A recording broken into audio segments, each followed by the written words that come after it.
Hi, welcome back to another video. In this video, I would like to just read and see what I can finish or accomplish within a day or 12-hour period.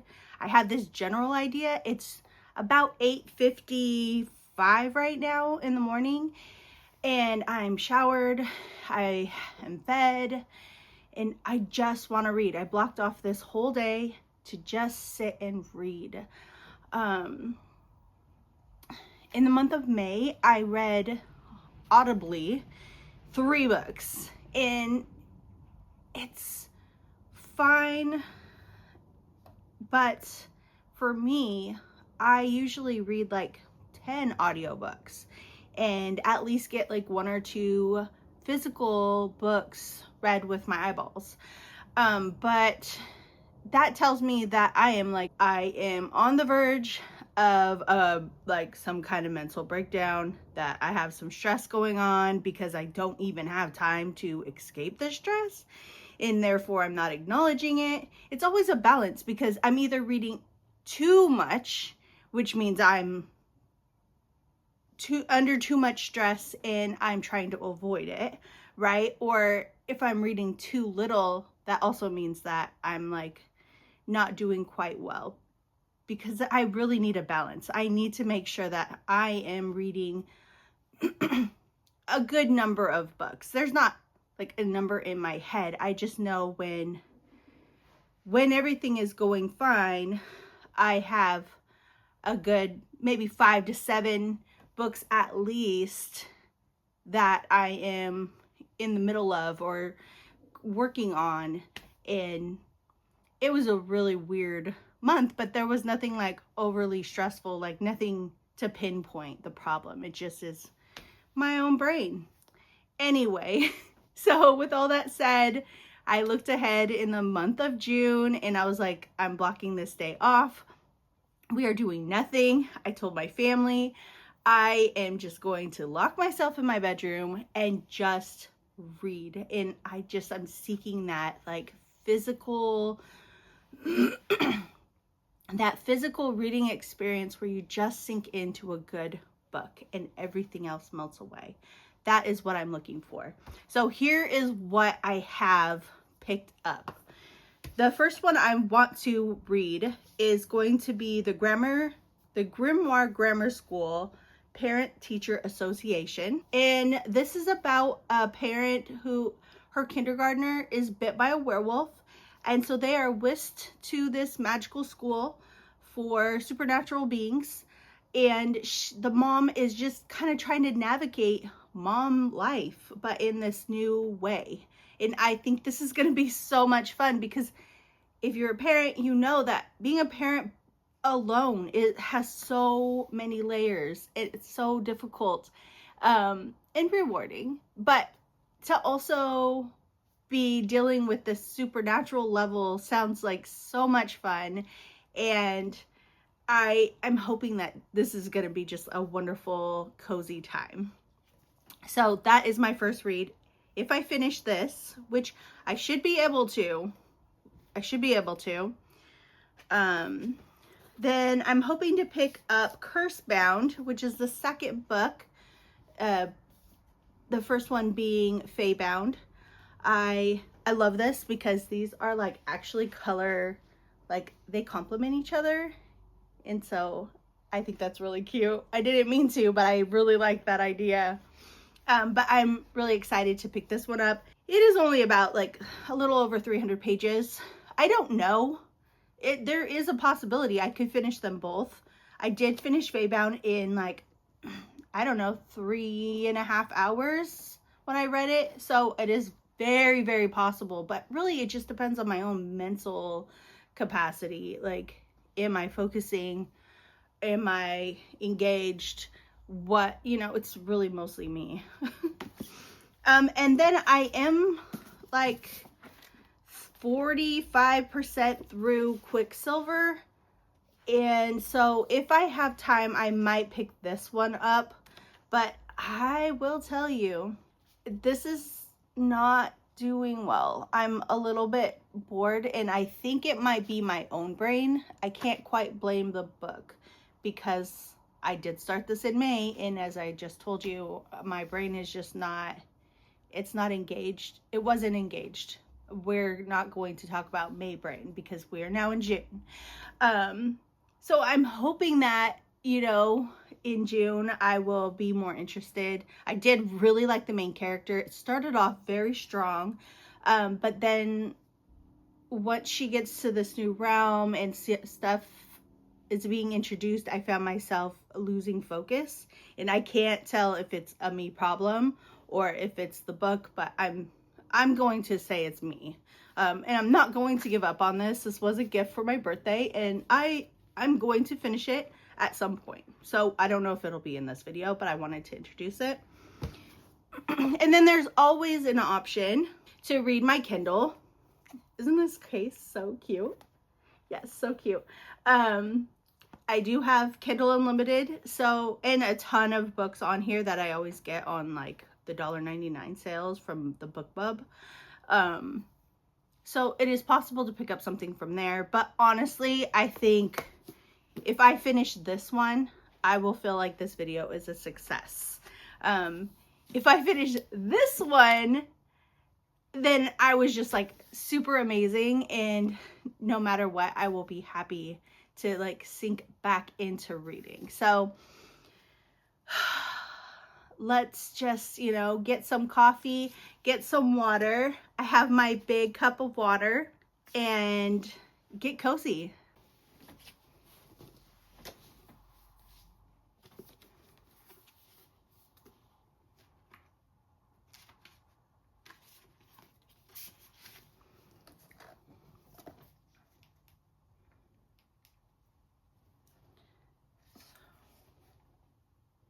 I'm setting the timer for 60 minutes,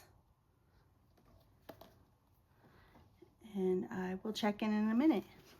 Okay, it has been an hour, and I am on chapter 3, page 43. It's so hard for my brain to just like sink in and focus. I keep getting distracted. But I'm liking what I'm reading so far. We have the mother, her name is Vivian, and her husband is Daniel, and their daughter is Aria. And like I said before, she's a kindergartner. They're at this new school, and it starts off with them at the back to school night. And she kind of does a faux pas of bringing brownies, and that is frowned upon because a lot of the supernatural students have an allergy to chocolate, including her daughter, because werewolves can't have chocolate. So already people are kind of looking down on her for bringing it in the first place. And she is a lot like many parents who feel insecure in a new space, trying to figure out where they fit in. There are these different like social hierarchies, and it's unclear right now like if it's like economic social status, which is probably both, but also like a species thing. I'm not getting like, oh, vampires are better than werewolves or silkies, or we also see like mages. So I don't really see that yet. But yeah, I'll let you know. So she offered to be the treasurer for the PTA. And what I love is that, yes, she is very insecure in this new space, learning about new, like this whole new world, right? And, but as she like volunteers to be the treasurer, the president is like, oh, I don't know, this is a very like challenging position and whatever. And she's like, I was an accountant for like this big national organization, and like that is like one thing you will not tell me that I can't do. So I really like that she's like pushing back just a little bit of like, oh no, there's a lot in your world that I don't know, but I got this. So I really enjoyed that part. And Aria just got invited to a birthday party. So she's trying to navigate like, okay, what does a supernatural birthday party look like? What do you do for gifts? And then also buying supplies for her and trying to figure out where to get these like herbs and sacrifices. And it's not like animals or anything. I don't know what it is yet, but it made a point to say no animal sacrifices. There's one part, every chapter has like text messages from the school. And I love these because it's like, we'd like to remind all parents that Grimoire Grammar School is a nut and garlic-free facility. For the safety of all our students, we must insist that students not bring silverware or any other non-ritual silver materials. In addition, please refrain from bringing food containing garlic or nuts of any kind, including peanuts. May we suggest sun butter or marjoram as delicious alternatives to explore. And then they had to do a follow-up message. It says, thank you for the many concerns raised about the previous notifications. As a clarification, sun butter is made from sunflower seeds and does not involve solar properties of any kind. We regret any perception of insensitivity and assure you that we take the needs of our solar allergy population very seriously. So I was just like kind of giggling because our school, my 8-year-old school, also, you know, is very big on the allergies, and for snacks she can't have anything containing peanuts or any nuts. And so I love the layers in this story of like, okay, you have like the like normal allergies from like the mundane life, but then you also have like the varying layers for different supernatural beings and their sensitivities as well. So it kind of made me chuckle a little bit, but I'm enjoying it. I will check in about an hour or so and let you know how it's going. See you in the next clip. Okay, so I had a snack, I had a nap, and it's almost about 2 hours since my last update. I'm a little bit further. I'm on page 73, chapter 4. Vivian, our main character, just found out that, and I'm not going to go through everything. Eventually I will stop. But she found out that her daughter, all the kindergartners, they're tested 3 times throughout their education time to be able to go to the next level at this kind of like elite supernatural school. So kindergartners have to do what's called a talent show. And in that talent show, they're showing how much they can control their own talents. And then they can get passed on to 1st grade. And then in 3rd grade, they'll do another test. In 6th grade, they'll do another test. Well, Vivian just turned into a werewolf, and so she doesn't really know how to control herself yet. She wasn't born with this. So she's already at a disadvantage. The mom, Vivian, she's very stressed out, and she's talking to the pack leaders. The pack leaders want to take Vivian and raise her because that's her pack. But of course, her parents want her and are like, no, we're not going to do this.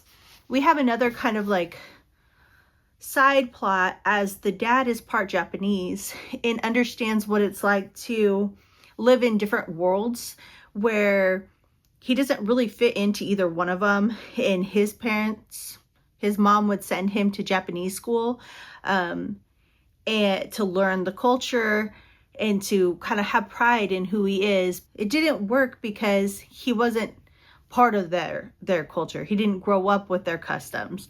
And so he just always felt left out, and he just does not want this for his kid. So he's always like, you know what, if she doesn't make it to 1st grade at the school, then we'll go do something else because we're not going to let her feel like she doesn't fit in. She fits in with us.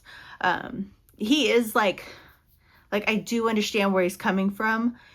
in that regards, but it is kind of frustrating because Vivian's like very stressed out wanting her kid to fit in and make the best of this new world that they're in, and he is just kind of like poking fun at all of this stuff and really kind of annoyed that they have to spend the money, that they're in these kind of like situations that they're finding themselves in. He does understand that she's a werewolf. They can't go back to their old life, but also he is like, come on, these people are being ridiculous in like just different things that they want from their students. That's all. And so I do understand where he's coming from, but really, like, as a mother, really what I see a lot is just like Vivian's constant fear and anxiety over doing the wrong thing. And I feel like that is the biggest thing about being a parent, is we're just like constantly afraid that we are just messing up, and then we find out that we actually are messing up most of the time. And the anxiety is just so frustrating. So that's where I am. I'll check in a little bit, and I promise I'm not going to tell you any major big plot points. I haven't really gotten into that much yet. Okay, see you in the next clip. Okay, so not too much has happened. I have gotten some more reading in. I'm on 114 now. And she's really just settling into her life. So there's not a lot of events happening at this point. I did get a coffee and some snacks. Are you a snacker when you read? I know some people don't mix snacks and reading time. I love snacking. I know the sodium is really high, but I love my dill pickle sunflower seeds. And now I'm just back at my water. So I just thought I would update you on my life. And I feel like I am fully like awake now and ready. I'm far enough in the story that I feel like I can sink in and get some like really good progress going. I was thinking maybe I would put on like a reading sprints on YouTube and read my book. Hi. Okay, so we are around 5:20 and I am, let's see, what am I on? 260 pages, and that's like 100 pages left till the end. So there's a lot. This story is really good for anyone who just likes to read about life in the complications of marriage and parenthood. Like the magic, there's no like magic system. It's really the same things that we know as humans, of like going into a new place and understanding the cliques and all of the politics of any situation. And so really we have Viv trying to navigate that, trying to do it by herself. Her confidence is really, really struggling, and it's getting in the way of forming like true relationships. There is something that happens in here, or something they mention, that it bothers me a little bit, and I'm hoping that it'll have like some kind of standing in the plot. Otherwise it's going to affect my rating of this, because then I don't think it's necessary to have it in here, and I will tell you once it happens, but it is bothering me a little bit at this point. So I will let you know. Probably I'll do a recap once I'm done. Okay? Okay, it is now 7:30 p.m. and I finished the book. So in general, I would say this was a cute story. And I enjoyed it. there was a part in here that just was unnecessary. It's like, it's not spoilery, but it just talks about, okay, so I'm going to read this to you. They're kind of talking about the history of this prophecy. This is not spoilery. What you have to understand, Moira interrupted, reclaiming her wine glass, is that the same plague that wiped out the indigenous folks around Plymouth a couple years before the Pilgrims got there took out the people who lived down here too. Smallpox, bubonic plague, no one's sure, since the ones who survived didn't leave a whole lot of records. So awful. Anyway, when the Vondershanks and the rest showed up, they didn't even have a squanto to greet them. Just some decaying villagers with no people left. So they basically moved right in. Prime location, nice little harbor. And then our main character is like, does this end with the dead Native Americans cursing the settlers? Vivian asked, horrified. Okay, so like I said, in general, the story was a cute story, but that part really pissed me off. It is very insensitive, and it just didn't need to be there. That commentary didn't have to be there to complete the story. And what I was hoping is that like somehow this would have something to do with the actual prophecy in like revenge or something of that nature, but it doesn't. And so therefore it's just put in there to show how messed up these characters are, in that they would so callously like talk this way, but on it actually is like incredibly offensive and hurtful that they would even bring this up. Some of us, that's our history, and it really does disgust me and make me like question the author. So unfortunately, it does put a damper on how much I enjoyed the book. You know, I would have been okay if that commentary added to the story, but because it doesn't, it just was unnecessary. There was no reason to have it, and like I said before, it's just thoughtless and harmful, honestly. And maybe not everybody agrees, but not everybody has the same histories, and so therefore it's not, if you don't have that history, it's not your place to agree or disagree. This is just my own thoughts. So if that part wouldn't have been in there, it would have been just like a simple, cozy, fun time. I enjoyed the characters. I liked the dynamics between the married couples. You kind of get into some found family. A lot touches on like anxiety and imposter syndrome. So I'm not saying don't read it. Just go in knowing that that section is annoying. Okay, so moving on to my next story. I'm going to pick up Cursebound and start this one. Or I might put it down and continue with this one. I don't know yet how I'm feeling. This one I probably won't finish tonight, but at least I could get it started. This one I probably won't finish tonight either, but at least I can get further on. So I will let you know what I decide soon. See you in the next one.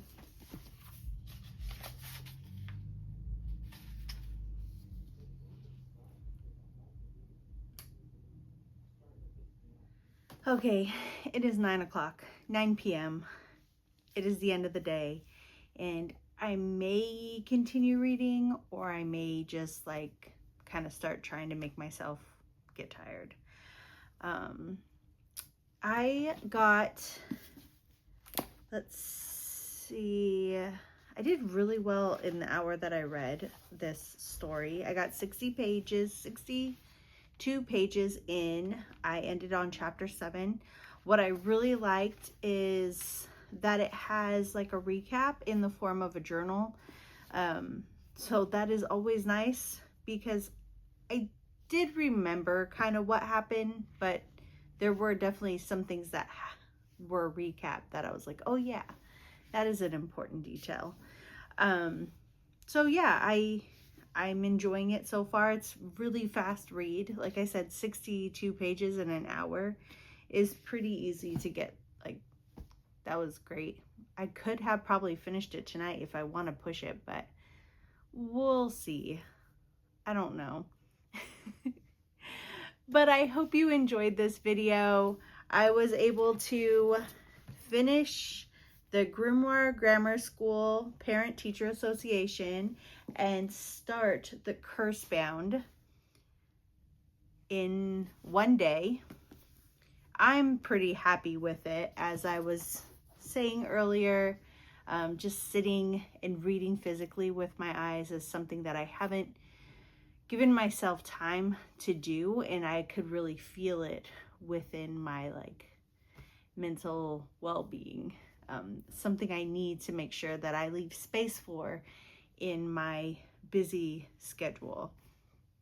But yeah, if you like this video, let me know and I can always do another one. Thank you so much for joining me today, and I will see you in the next one. Bye.